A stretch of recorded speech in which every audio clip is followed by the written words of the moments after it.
Hi, we're going to be talking about cognitive development for the first 3 years today. So, there are 6 major approaches to cognitive development that people normally use when they want to measure something about a baby. So, how do their memories develop? How do they learn? Even though people might be studying the same thing, so memories or learning, there's different ways that you can approach it. So we'll be talking about each of these. So with the behaviorist approach, there's 2 basic ways that they believe that you can teach someone to learn. So the first is through classical conditioning. And this is basically the idea that we react based on an experience with a stimulus, which we previously didn't do. So the most famous one is Pavlov's dog. And he would, so he'd ring a bell and then the dog would have no reaction. He would then ring the bell and give the dog food, in which the dog would drool from excitement and, be excited to eat it. So the dog begins to associate the stimulus, the bell, with the food excitement. So Pavlov then was able to ring the bell and get the dog to drool in anticipation without actually presenting the food. So the dog learned to anticipate the food from the bell, right? So you can condition babies, children, people in the same way, like the camera example in the book with the flashing. So the main thing to remember is that with classical conditioning, the stimulus has to start to elicit a response that wasn't previously there.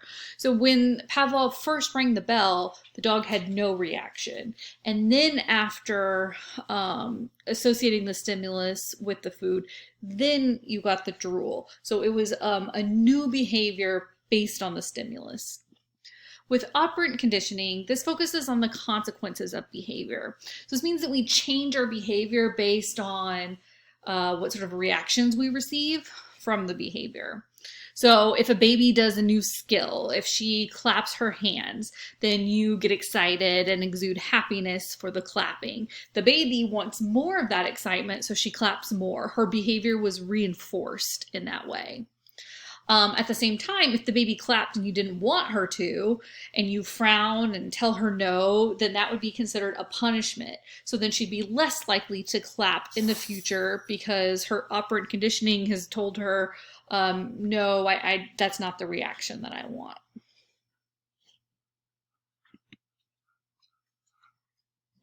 Sorry if you can see Kinsey walking around in the background there.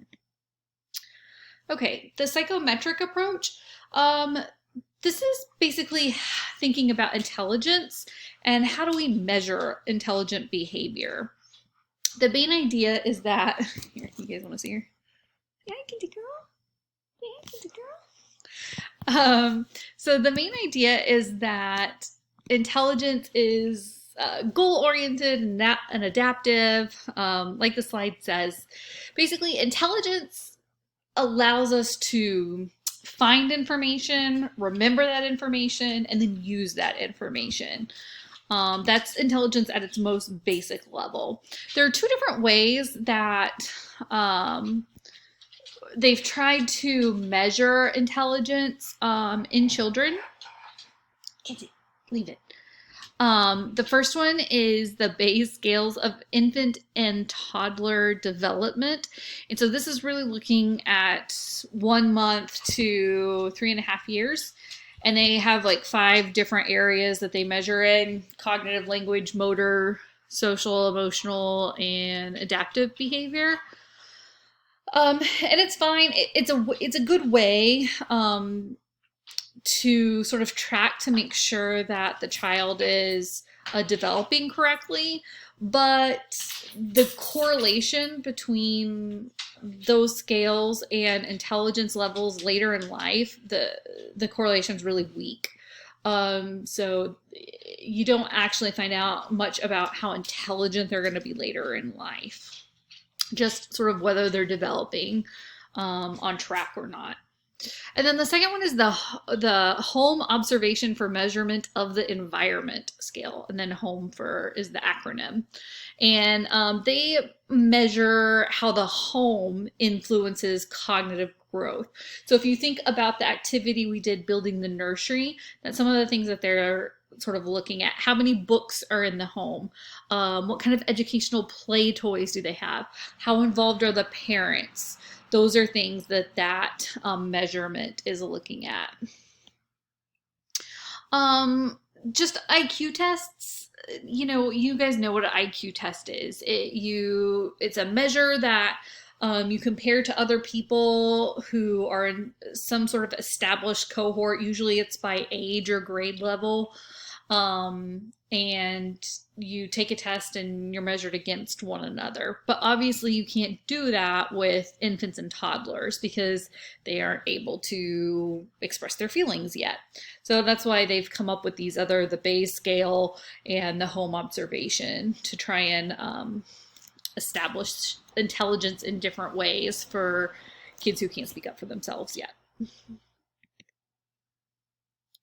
One important thing is early intervention for kids who are not meeting their developmental goals. What they found is that early education interventions can really offset any sort of lacking environmental factors if they're providing direct educational experiences, that they are thinking about what's going on with the health, if there's family counseling, parental training, and they start early and continue through preschool. Those are really the keys that if you're talking about early intervention, those are the things that are necessary to have lasting change.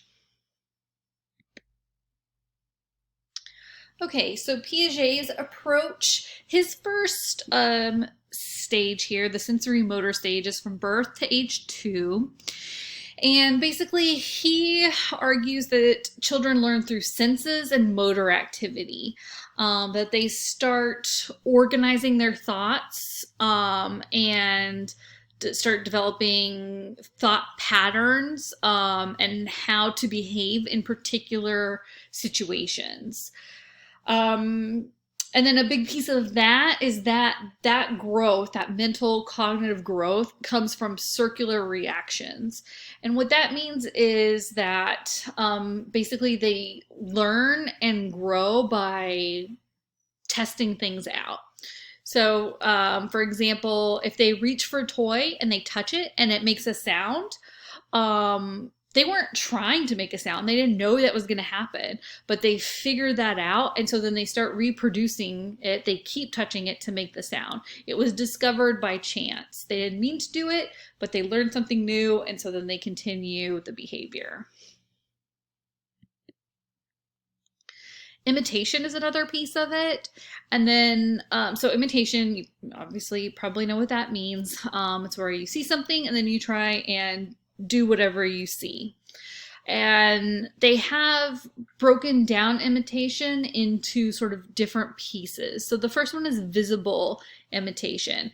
And this is just kind of like what it sounds like. It's babies that they can see their different body parts. And so that's what they try to engage with. So they can see their hands, so they try and imitate with their hands.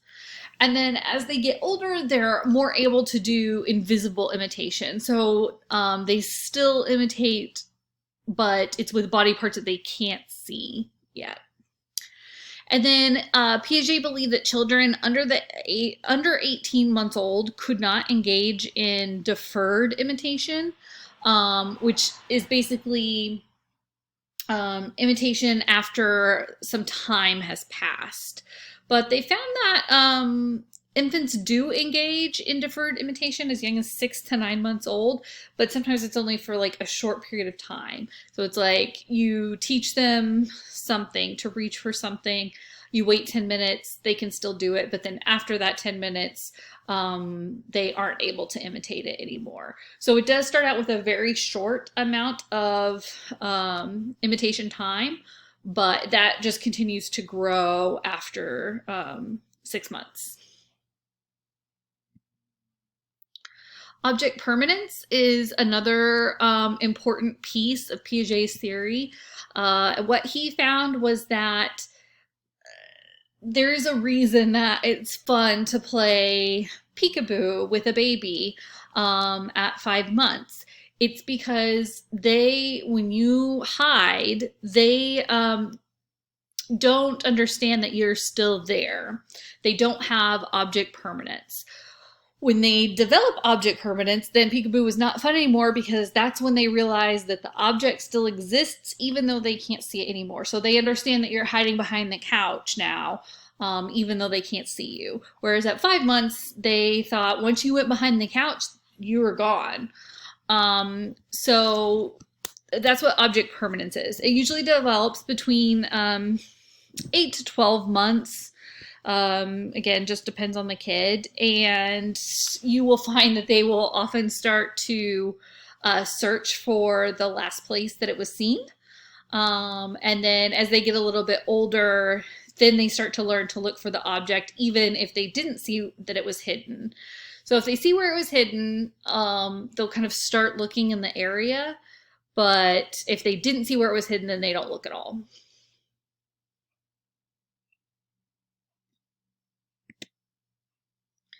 Okay, symbolic development. This is where sort of what it sounds like. They are learning to interpret symbols. So they learn that a symbol can be an interpretation or representation of something else. And how this happens most often is through pictorial competence. And so this is the ability to understand the nature of pictures. I see that there's a banana on the page. And so it's about them realizing that the book is an object and the banana is an object, but it is a pictorial representation of an object, not obviously a three-dimensional real life object. And so that takes about until 2 years for them to recognize that the book is an object and it's a symbol at the same time. The pictures are a symbol.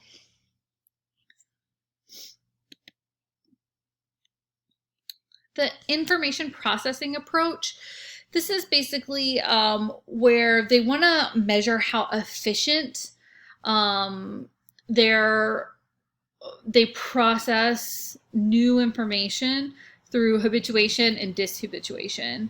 So habituation is where there's a type of learning that when you are exposed to a stimulus, the more often you see it, then the more familiar you become with it, you're not as interested in it anymore. So you can show babies a picture and they're very interested in looking at it, and then you show it to them every day for a week. Then when you bring it in, they're less excited to see it on that 7th day. However, if you come in on the 8th day and you show them the picture that you've been showing them all week and another new picture, then they're going to be really excited to see the new picture. So they've been habituated to the first picture that you showed them 7 days in a row. So it just goes to show that they are excited about new stimuli, and they want to engage with new, interesting things. Another reason why, when we're talking about the nursery stuff, it's so important to change it up and have things that are interesting for babies, because they are learning, and we do know that they care about that engagement.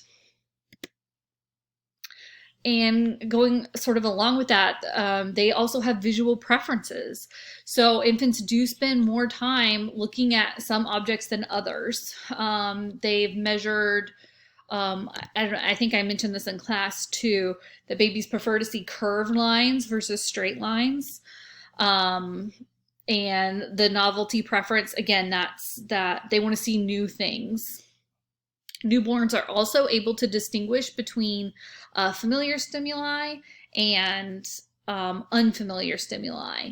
So they're able to memorize very soon or quickly after birth memory recognition. So I will stop there and continue with the rest of it in part two.